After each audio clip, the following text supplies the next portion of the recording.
I guess my question, first of all, the bill was just introduced. I still have myself had to look through it, decipher the language, and figure out whether or not it's a good piece of legislation. But what I do know is when we did 545, we had an ongoing process. We had lots of testimony. The opponents to the bill were consulted. Eventually, we popped in a substitute bill after many, many hours of testimony and passed a bill, whereas here we have a brand new bill and a brand new committee with what sounds like a very, very short timeline for passage. So what my concern is, my question is number one, have the payday lenders or who would be perceived to be the opponents to this bill been consulted? And number two, do you have any opinion as to what the overall impact will be, whether or not we'll still be able to create some kind of product for people who need these small short-term loans, or whether or not we're just going to completely eliminate them? Mr. Chairman, Representative Bacon, I didn't consult with the payday lenders as to whether or not they would like this bill. I assume they won't. Why would they? I mean, they want to be able to carry on as business as usual, making 391% APR or 670% APR. Of course, they would want to do that. But to the second part of your question, I do think that small loan lending will still be available under this bill. I think it's been true in other states. You know, finance company lending, small amounts of money on an installment basis that's, 90 days or greater. I think that kind of lending would continue.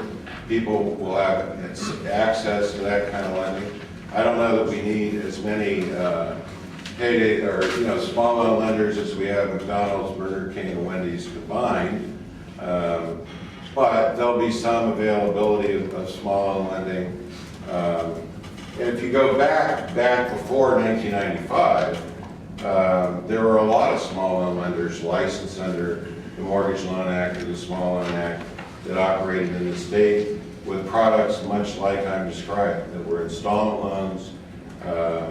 They charged either 25 or 28% plus, an origination fee. Those things were prevalent in Ohio. I mean, I remember, Beneficial or Household back before they were got so much into mortgage lending directly.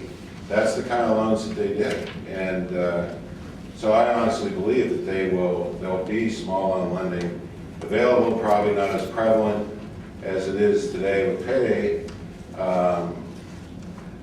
and with better terms and conditions for consumers. I think the other thing is we've seen since the original bill passed and since the ballot issue that some of the existing payday lenders, I think that the numbers Representative Lundy was talking about was that there was around 1,600 storefronts licensed at the end of the year prior to the year that the bill passed. That's dropped down to 900 and something. But those are the payday lenders that converted to those other statutes, right? So that doesn't, I don't believe that counts other operators operating under those statutes.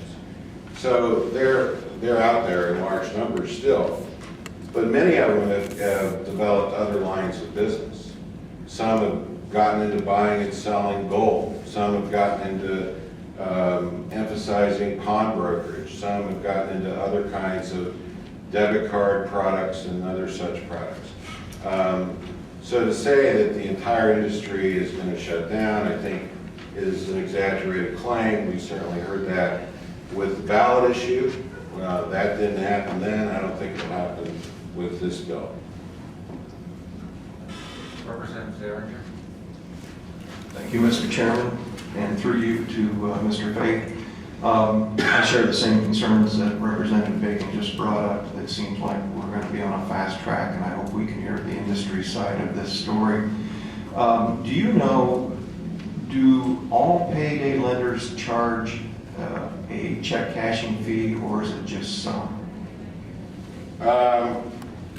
Mr. Chairman, Representative, I think they don't charge it in every case, right? I mean, and I think Representative Coley brought that up.